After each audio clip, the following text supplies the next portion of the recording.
Hello, vinyl community. This is Randy. Back today with another video. I've picked up some records in the first part of July 2023, so I'm going to show those to you today. I'll show you some of them. I've actually picked up quite a few records. I have, I've picked up, a lot. A few that I haven't gotten around to listening to yet, but I'm going to show you some of the ones I've gotten so far. The first one I'll show you is this one called Red, Gold, Green, and Blue. This is one that I saw.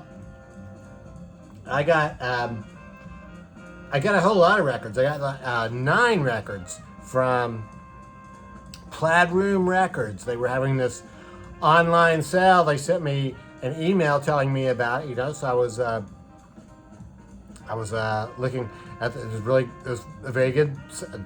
Records were really cheap on there. Really save a lot of money. So the more you spend, the more you save.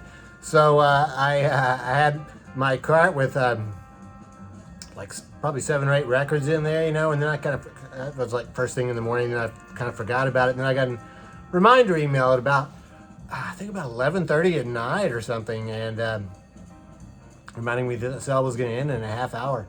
So anyway, I went back and completed the order. So the records were really inexpensive. So I got like 9 records that I think most of them I'd never really thought about getting before. Some of them were kind of like novelty type albums, and it was interesting just sort of browsing through there because everything was on sale and it was all really cheap. So the ones I've listened to so far have all been good. I'm sure I'll listen to them, and the others all look like they're going to be great. So we'll see how that works out. But anyway, the first one that I have to show you is this one, Red, Gold, Green, and Blue. This is it's a compilation album of a bunch of reggae people doing blues songs. So the concept and song selection is by Zach Starkey. So I think, if I'm not mistaken, isn't Zach Starkey Ringo's kid? Because he's not a kid anymore, and I guess he must have come up with this idea to have these reggae superstars do these well-known blues songs. So it's Michael Rose, Sly and Robbie. There's Zach Starkey, SSNN, Big Youth, Freddie McGregor, Toots. I guess that's from Toots and the Maytals. Philea Carley, Andrew Tosh, and Kiddus One. So I really don't know too much about reggae. I don't listen to reggae much at all. So this is great. This is really perfect because they're doing like these familiar old blues songs, in reggae style. And it's really well produced, and it sounds like they're having a lot of fun doing it. So it was all recorded in Jamaica. This record is from 2019. It's not new. Maybe this is all old news to you. I'd never heard this record before. So, I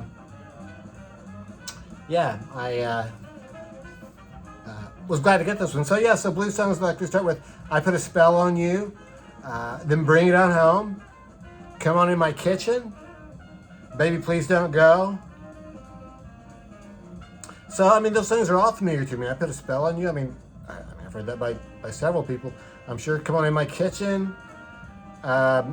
I'm pretty sure I've heard Government Mule do that one. Wang Dang Doodle, the Grateful Dead used to play that, and that's actually it's combined with Oh Well, which is that song that Fleetwood Mac did. So the rest of the songs I'm not familiar with: 44 Blues, Man of the World, Bad Luck Shadow, Don't Go No Further, Just Your Fool, Gunslinger, and Sun Is Coming. But it's really enjoyable, really good. It came in these custom inner sleeves on delicious black vinyl. I like the labels. They use all 4 of the colors. So it's a 2-record set. I guess my only minor issue with this record is that the sides are all about maybe 10 to 12 minutes long. maybe 12 to 14 minutes long, but they're short sides. They're not very long. I suppose it was probably recorded as a CD to fit on a CD, and then probably the record was sort of an afterthought. Yeah, so I'd sort of call that sort of like a compilation album, all those reggae superstars.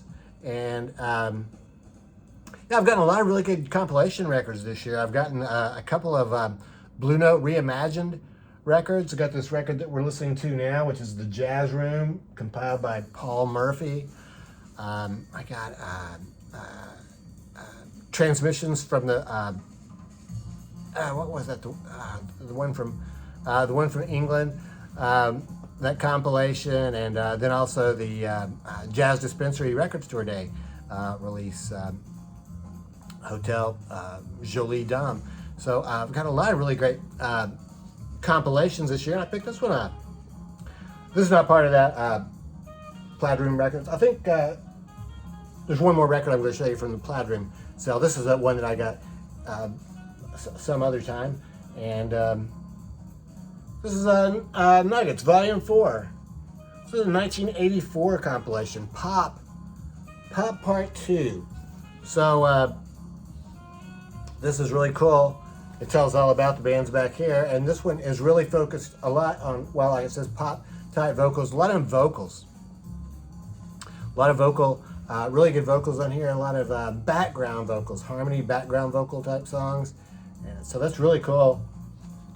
I'm a big fan of vocal bands from the Turtles and Mamas and Papas are two of my favorite bands. So there's some really good bands out. The Merry-Go-Round Live is the very first song. Here's the track listing. And I saw Chris Kibler. I guess it's been about a month. I got this record a little while back. I haven't gotten around to show it till now. But he showed the Merry-Go-Round record album that came on. So he showed it like the day after I got this record. So that's a really cool song. That is one, what is that guy's name? Should have written it down.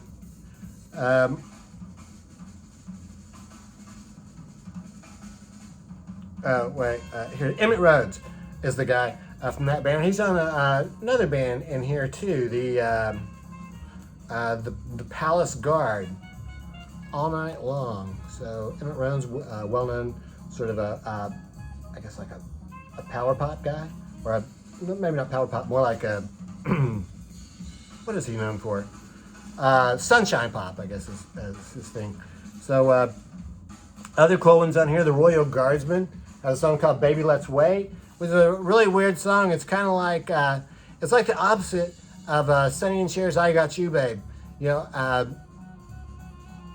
Got You Babe, they're singing about, it sounds like they're singing about a young couple who's, struggling to get by and stuff, but it doesn't matter because they got each other. But in this song, Baby Let's Wait, they're singing, the guy is singing to the girl about, let's wait to get married. It wouldn't be any fun for us to be living in poverty, struggling to get by. So I thought that was kind of unusual. The song was not a hit, which I'm not surprised at that. So anyway, and then the other one I wanted to mention on here was by a band called Yellow Balloon. The song is called Yellow Balloon, and I guess I don't know if he was the main guy in the band or if he was just a part of the band. I assume he was probably like the main guy in the band, is Don Grady. Don Grady, who was Robbie Douglas on My Three Sons. Steve Douglas's oldest, well, he wasn't the oldest son. I guess he was actually the second oldest son. They had that one who disappeared after the first 3 or 4 seasons. So anyway, this has been a really excellent compilation. Nuggets, that's on Rhino Records. Yeah, 1984 I think was when that came out. Here's the other record that I got from the Plaid Room that I never heard about before. So I didn't do any research into this. I saw it was Leo Nocentelli. I thought, well, I want to hear that. And Leo Nocentelli was a guitarist for the Meters. This guy who wrote Sissy Strut. And so I put this on, and I was just totally shocked because it was absolutely nothing like what I expected. There's the whole story about this record. Evidently, it was recorded in the early 70s in New Orleans by, what was that guy's name? Alan Toussaint. And then it was stored down there, and then when Hurricane Katrina flooded everything. Most of those tapes got flooded, but a few boxes got saved, so this somehow got shipped to Los Angeles. Then somehow from there it ended up in at a flea market where some guy picked it up, got like 16 boxes of these tapes and figured out what they were. Then he contacted Leo Nocentelli to ask him, what they were and stuff. And Leo said, he thought they were gone forever. He called it his country western album. So that was, that's why I was shocked. It's not really a country western album, but it's more like a singer-songwriter. It's an acoustic album. He's playing acoustic guitar. And so it's just kind of shocking. It was not what I expected at all. It's good though. I mean, I like it. It sounds like early 70s singer-songwriter. So I thought, it kind of reminded me of James Taylor. And then I was reading the book that came with it. It came with this, I'll show you the record. Really cool looking record on this tri-colored vinyl. Yeah, really one of the nicest looking records I've seen. This is Light in the Attic produced this record that came in this cool sleeve that shows, I guess, all their records that they have for sale. It came in this book and told the story about it. And Leo Nocentelli, I mentioned that James Taylor was something he'd been listening to a lot. And so all these songs are written by him when he was younger, I guess, and struggling. It sounds like mostly they were written in the late 60s and they were recorded in the 70s with Alan Toussaint playing on some of them, and also Zigaboo Modeliste playing drums on some of them. And he wrote all the songs except he does a cover of Elton John's Your Song. So anyway, it's just kind of, it has all the lyrics there. Also has the whole story of how the album came together. So there's really not many, there's no pictures in here because I guess there's really no pictures to show. This was a lost album that turned up. So yeah, really cool. Wasn't what I expected, but yeah, it's good to listen to. It's good to hear it. So Leo Nocentelli. My friend John recommended these albums to me. These are actually, there's two of these albums. This is White Fence. The name of this band. It's really not a band. It's really a guy named Tim Presley. And I read a little bit about him online. He evidently was a guy who started out in some hardcore bands, I guess, in the 1990s, played in a couple bands, and then just basically started recording as himself. Calling it White Fence, but doing all the stuff by himself, recording in his bedroom at home. So definitely lo-fi, and it's just kind of all over the map. Some of it's really psychedelic sounding. Some of it's acoustic guitar, and it sounds almost like singer-songwriter. There is one song on the second record that really reminds me a lot of Syd Barrett, called Lizards First. Yeah, it sounds like one of the songs maybe Syd would have done on one of his solo albums. So these albums are, they came out in April of 2012 and May of 2012 on Woodcyst Records. And they came out a month apart, so it's really like a 2-record set. I would say that for some reason you did them as 2 single albums, so the covers are very much alike. I haven't taken the cellophane off of this one. I guess it's just, so covers are very much alike, just with different colors. And Family Perfume, I guess is the name of the album. Family/Perfume. That's what it says there. Volume 2. So it's Volume 1 and Volume 2. And so they both also come with these inserts, which are similar. They have pictures on one side and then the lyrics on the other side. This one has a couple of extra stray bits of art in there. So the lyrics are cool. They're very interesting. They're, it's really hard to make sense out of most of them. They don't necessarily make a whole lot of sense to me, but they're interesting. And yeah, this album, yeah, like I say, kind of all over the map. It goes from some very lo-fi sort of psychedelic sounding stuff to some, acoustic stuff, and some just straight ahead rock and roll too. So some cool guitar work on it. So yeah, White Fence, Family Perfume. And I guess this guy did everything himself, and he also wrote all of the songs except for one song, which is called Do You Know Ida Know, which was written by John Dowd. So anyway, White Fence, cool record. This guy, I guess he's also, I don't know if he's well known, but he's worked with Ty Segall some on a couple of albums. So they both have like the Family Perfume decanter on one side. This one mirrors the front cover with its label. This one has sort of a different design there with like that Ouroboros going around the border of the label, and the decanter there on the other side. White Fence. I got this, I saw Vinyl Ambassador showing this record earlier, well, within the past week or so. He unfortunately got his copy was warped when he got it in the mail, and he said that several other people he had heard from had also received warped copies of this record. This record is Evenings at the Village Gate, John Coltrane with Eric Dolphy. So this was just before the finalized version of the John Coltrane Quartet, just before Jimmy Garrison. This is Reggie Workman playing bass on this album. On part of it, I don't think it's for all of the 5 songs. It's kind of hard to say for sure, but Art Davis also plays bass on Africa Brass. So Vinyl Ambassador, as got this record, and it was warped in the mail, and it evidently was produced in Mexico, but this version that I got is this orange vinyl. I was watching that video, and I thought to myself, I'm going to just pause just for a second here.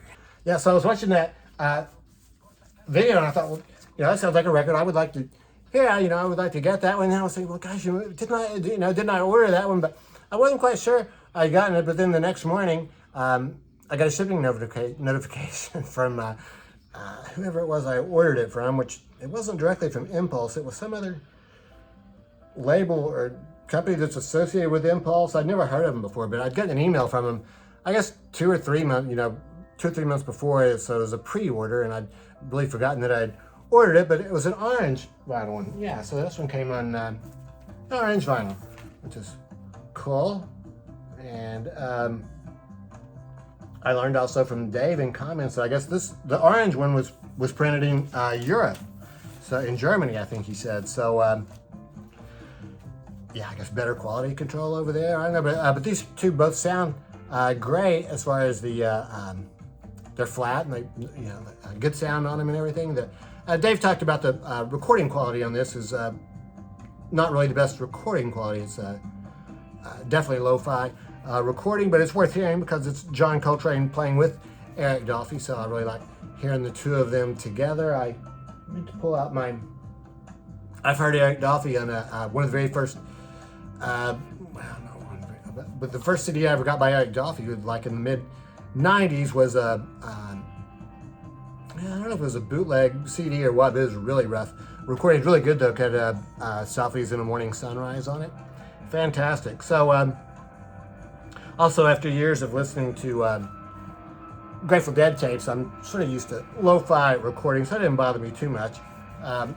Here's a great picture on the inside. I really like the song selection. My favorite things: When the Lights Are Low, Impression, Green Sleeves, and all of side D is 22 Minutes of Africa. So this is I guess this is the only live recording of Africa. It came with this, so it's 2 records, it came with this cool book, and inside this book are some more pictures, but there's also 4 or 5 essays by various people. And one of the coolest ones is by Reggie Workman, who was the bass player that night. He has really interesting insights. He was the bass player just before Jimmy Garrison came along. He explains here about what happened after they came back from Europe, and Ornette Coleman had recommended Jimmy Garrison to John Coltrane, but also Reggie Workman was busy taking care of his family in Philadelphia with some health issues, I guess, so he wasn't necessarily available. So I guess it worked out well for everybody involved. There were no hard feelings or anything involved. Let's get a picture of John Coltrane. He plays both soprano and tenor sax on this, so you can hear the horns okay. Like Dave mentioned, the piano is really buried. But when the piano solos are being played, you can hear those okay. It comes through all right. So yeah, so it sounds. I mean, the playing is just fantastic, and I agree with Dave. The flute playing, Eric Dolphy's flute playing is fantastic. One of my favorite things. So, oh yes, I was glad to get that one. I ordered at the same time when I was ordering that one. Ordered this one from that same company. Oh yeah, this is part of the Verve Acoustic Sounds series. So yeah, this is Duke Ellington and John Coltrane. So this is one that was, when did they put this out? I don't think this was necessarily all that new. They just didn't ship it to me until they shipped this other one because it was a pre-order, so I got them all at the same time. This was recorded September 26, 1962. Some cool pictures here.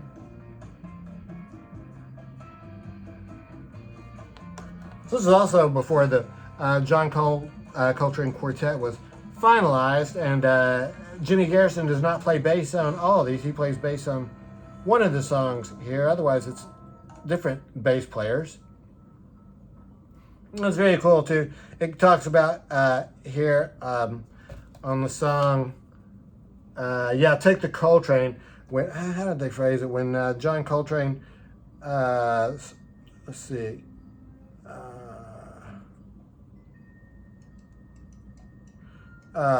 Gosh, well, but anyway, it's talked about when he starts taking his more, I guess, more adventurous type solos. Ellington just sits out for a while, so it's just the 3 of them. Garrison, the drummer is Elvin Jones. Oh, here's the other drummers. Sam Woodward is one of them. No, Sam Woodward's the other bass player. Yeah, along with Aaron Bell. So I must have done this in really interesting. It says recorded September 26, 1962, but they got 3 different bass players on here. Yeah, I don't know what was happening with that, but the record's fantastic. I mean, it sounds really good. You know, the track listing on this is starts with In a Sentimental Mood, which I heard a lot on the radio. That was pretty standard. I guess that this record's been out, well, it was recorded in 62, so I've heard that a lot. Really good version of Big Nick on here. And then side 2, My Little Brown Book, Angelica, and The Feeling of Jazz. So, there's the 2 of them together. Ellington and Coltrane. That is delicious black vinyl. I was listening to this, and this record just really sounds fantastic. It's really weird. I mean, this record just really sounds fantastic, really good, really a lot of depth, and I don't know why else records wouldn't sound as good as that. Seems like they'd all should sound that good. But it's really, yeah, fantastic recording and good pressing, I guess. So, they're pretty happy about that. So, those are the records I've gotten here in the first part of July 2023. And, yeah, like I said, I've got a stack of other records that I haven't listened to yet. So it's very exciting. I love having records that I haven't listened to yet. So it's something to look forward to. So, yeah, let me know what you think about these. And I hope everybody's doing well. Thanks for watching.